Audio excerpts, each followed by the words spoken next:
네, 여러분 크리스마스 잘 보내셨습니까? 어, 오늘 출애굽기 4장 말씀도 좀 한번 빠르게 보겠습니다. 모세가 이제 떨기나무에서 하나님 만나고 바로 이제 장인 이데로에게 돌아갔습니다. 이제 어쨌든 결심이 섰으니까 이제 자기가 애굽으로 가겠다고 얘기하려고 장인한테로 간 거죠. 예, 바로바로 행동하는 모세의 모습을 볼 수 있습니다. 어, 어쨌든 결심을 한 다음에는 바로 행동하는 게 이제 중요한 거죠.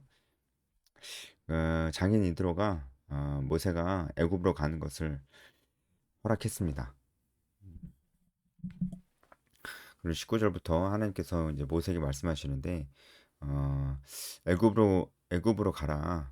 내 목숨을 노리던 자가 다 죽었느니라. 이게 하나님께서 모세를 배려하시면서 말씀을 하신 거죠. 모세가 여전히 좀 두려운 마음이 있으니까 두려워하지 말라. 이런 목적으로 말씀을 하신 걸로 보입니다. 왜냐하면 모세가 애굽을 나와서 도망자의 신세가 됐었던 이유가 자신의 목숨을 노리는 자들이 있었기 때문이잖아요. 자신의 목숨을 노리는 자는 투투모스 3세였습니다. 투투모스 3세가 모세와 어떤 형제지간이었죠. 어, 배다른 형제지간이었죠. 그죠?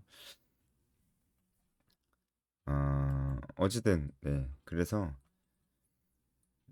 음, 어, 그쵸. 그쵸. 투투모스 3세는 어, 어쨌든 네, 네. 제가 그렇게 중요한 것 같진 않습니다. 네.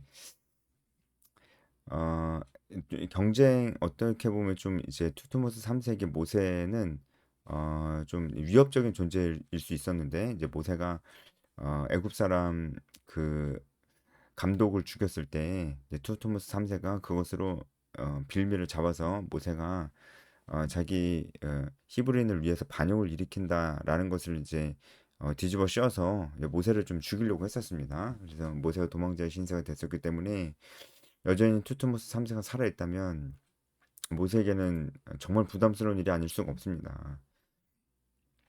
모세는 지금 아무 힘이 없으니까요.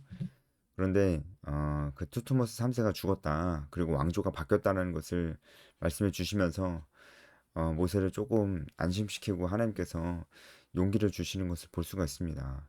그러니까 우리는 하나님이 그냥 굉장히 이제 무섭고 두려운 분이라고만 생각하는데 하나님이 우리의 연약함을 아시고 또 도우시고 어, 사람도 붙여주시고 어, 그렇게라도 하나님이 우리를 사용하길 원하시는 분, 우리를 통해서 일하시길 원하시는 분이라는 것을 우리가 또 알 수 있을 것 같아요. 자, 모세가 이제 하나님의 지팡이를 손에 잡고 이제 아내와 아들들과 함께 애굽으로 가고 있습니다. 이 하나님의 지팡이도 아주 이제 계속 나오는데 아주 의미가 있죠. 이제 제가 앞서서도 계속 말씀을 드렸었는데 그냥 평범한 지팡이가 지금 하나님의 지팡이가 됐어요. 이 지팡이는 이 당시에 뭐 대부분의 목자들이 다 가지고 다녔던 그냥 평범한 지팡이였는데 하나님의 지팡이가 되었습니다. 우리가 특별히 뭔가를 잘하고 특별한 사람이어서 하나님이 우리를 쓰신다는 생각을 버려야 된다 그랬어요. 그냥 우리가 평범한 사람이고 하나님은 평범한 사람을 쓰십니다. 그러니까 우리가 뭔가 대단한 일을 해야 하나님께 쓰임 받을 수 있다고 생각하는 것부터 버려야 됩니다. 우리가 할 수 있는 것을 하면 됩니다. 그리고 우리가 대단한 것을 할 수 있는 것이 아니고 할 수 있는 것을 하면 되는 것이고 하나님께서 우리에게 허락하신 범위 안에서 하면 되는 겁니다. 근데 그것이 굉장히 위대하고 놀라운 일이라는 것을 알아야 됩니다. 그러니까 하나님의 역사는 어떤 특별한 대단한 한 사람이 막 혼자 이뤄가는 게 아니고 평범한 사람들이 하나님께 쓰임 받는 평범한 사람들이 평범한 일을 하면서 하나님의 역사가 쓰여져 간다라는 것을 우리가 평범한 일을 하지만 우리가 하나님께 순종한다면 그것이 위대한 일이 되는 것이고 위대한 일로 하나님이 쓰시는 거죠. 어, 그래서 하나님께서 모세에게 계속 말씀하시는데 그 이적을 바로 앞에서 다 행하라. 그러나 내가 그의 마음을 완악하게 한즉 그가 백성을 보내주지 아니하리라.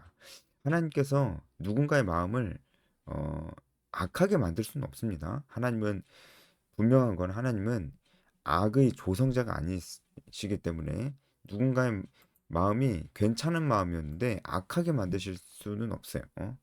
그러니까 이것은 바로의 마음이 원래 악한데 원래 지금 악하잖아요. 원래 바로뿐만이 아니고 지금 이 시기에 살고 있는 모든 사람들이 그냥 기본값이 그 마음이 악한 사람들입니다. 다요. 모세까지 포함해서 다. 근데 그런 상태에서 하나님께서 바로의 마음을 완악하게 하셨다는 것은 그냥 악한 대로 내버려 두셨다라는 거. 내버려 두셨다라는 표현이 더 정확할 것 같아요. 하나님께서 내버려 두셨다. 그래서 보내주지 않을 거다. 그렇게 말씀하셨고 실제로 그렇게 되죠. 어, 바로에게 이렇게 얘기하라고 그랬어요. 이스라엘은 내 아들 장자라. 이것도 하나님께서 모세에게 힘을 실어 주시는 것이고 또한 사실이기도 합니다. 하나님께서 이스라엘을 양자 삼으셨죠. 그러니까 이 말씀은 또 우리에게 알려주는 것이 무엇이냐면 지금 모세가 가서 마치 모세가 뭔가를 잘 하고 위대한 일을 해서 이스라엘 백성들을 출애굽시키는 것 같지만 사실 그렇지 않고 하나님이 이스라엘을 장자 삼으셨기 때문에 이런 일들이 가능한 것이다. 그 이스라엘이 뭔가를 잘해서 장자 삼았냐? 그렇지 않다. 하나님께서 그냥 그들을 장자 삼았기 때문에 장자가 된 것이다. 어, 이게 하나님의 주권을 얘기해 주는 거죠. 이스라엘이 뭔가를 잘해서 장자 삼은 것이 아니고 그냥 하나님께서 장자 삼기로 했기 때문에 장자가 된 것이다. 이게 은혜죠. 이스라엘이 뭔가를 잘해서 하나님이 그를 장자 삼아 주셨으면은 그건 은혜가 아니고 대가죠, 대가. 어, 뭔가를 잘해서 받은 거라면은 잘한 것에 대한 대가죠. 하지만 이스라엘이 뭔가를 잘해서 장자가 된 게 아닙니다. 그러니까 이것은 은혜죠. 그래서 모세가 하나님께 놀랍게 쓰임 받을 것이지만 모세 때문에 그렇게 된 게 아니고 하나님의 전적인 은혜입니다. 그리고 기억해야 될 필요가 있고 모세가 또 그걸 알아야 되기 때문에 하나님께서 이 부분을 또 강조하신 것입니다.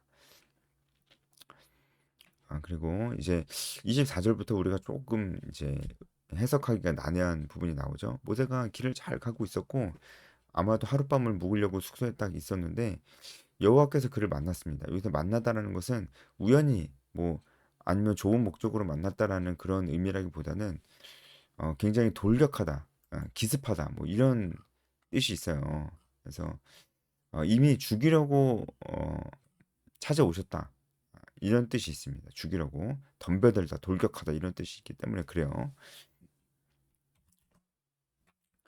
어, 이 상황이 구체적으로 우리가 알기는 좀 힘든 것 같아요. 여호와께서 천사를 보내셔서 어떻게 하셨는지, 아니면 성육신 하시기 이전에 그리스도를 보내셨는지, 우리가 정확히는 알 수는 없습니다. 그리고 그 정확한 그 정황이 어떤지도 잘 알기가 참 힘듭니다.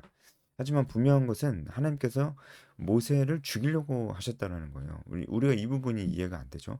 아니 왜 겁난다 못 간다는 사람 이렇게 설득시켜 놓고 겨우겨우 이제 순종해서 잘 가고 있는데 왜 갑자기 죽이려고 하시면 그러면 차라리 아니 가라고 하지 마시든가 뭔가 문제가 있어서 그렇다면은 아니 잘 가고 있는 사람 왜 갑자기 이제 와서 죽이려고 하시는 것인가? 그럼 왜 죽이려고 하시는 것인가? 이런 게 우리가 좀 궁금해할 수 있는 것인데 한마디로 하나님께서 지금 모세를 죽이려고 하셨던 이유는 우리가 25절, 26절 보면 알 수 있죠. 할례 때문입니다.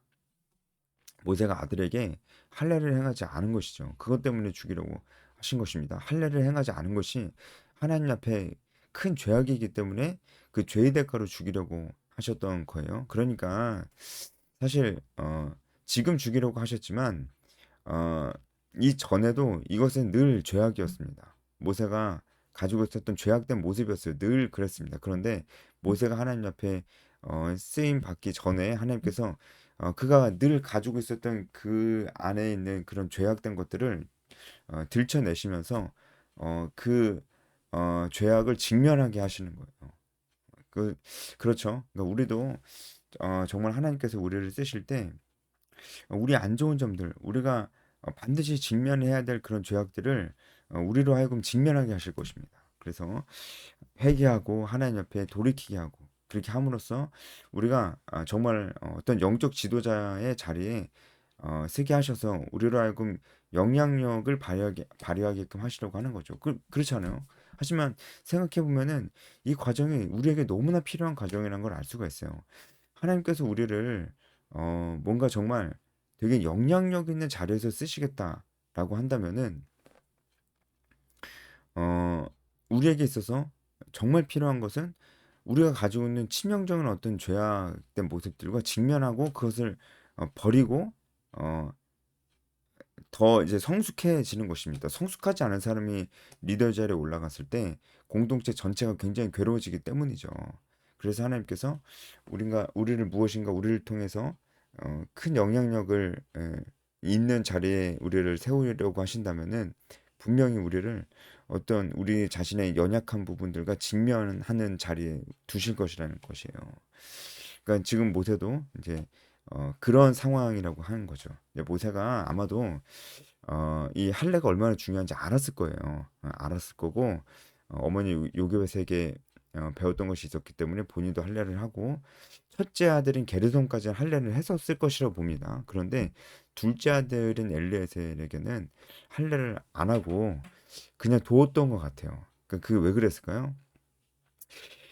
아, 뭐 그렇게 중요하겠어? 이렇게 생각했기 때문이었겠죠. 그것이 하나님 앞에서 큰 죄악이라는 겁니다. 이 당시는 이 할례가 언약 백성의 표징이었기 때문에 그것을 행하는 것이 너무 중요했어요. 난지 8일 만에 행하는 것이 아브라함 이후에는 항상 너무 중요한 일이었습니다. 근데 모세가 그것을 중요하게 여기지 않았다는 것은 하나님을 향한 신앙이 굉장히 많이 흔들리고 있었다는 것을 보여주고 있는 것이겠죠. 그래서 하나님께서 그것을 짚고 넘어가시는 것입니다.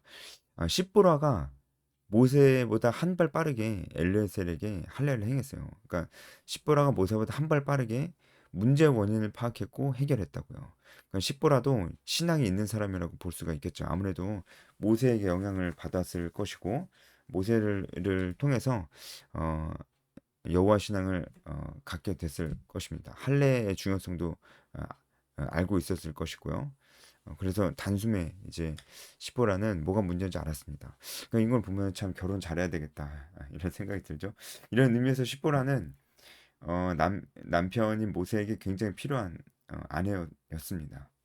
오히려 모세를 정신 차리게 하는 그런 사람이었습니다. 이래서 믿는 사람 만나야 돼요. 이래서 시보라가 없었어 봐요.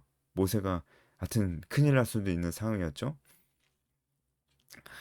어, 그래서 시보라는 이방인임에도 불구하고 어 이제 모세보다 더 하나님 앞에서 민감한 사람이었습니다. 그래서 금방 알아차릴 수 있었죠. 그래서 바로 아들에게 할례를 행했고 피남편이라고 그랬습니다. 피남편은 이제 이 피를 통해서 얻게 된 남편이다라는 뜻이죠.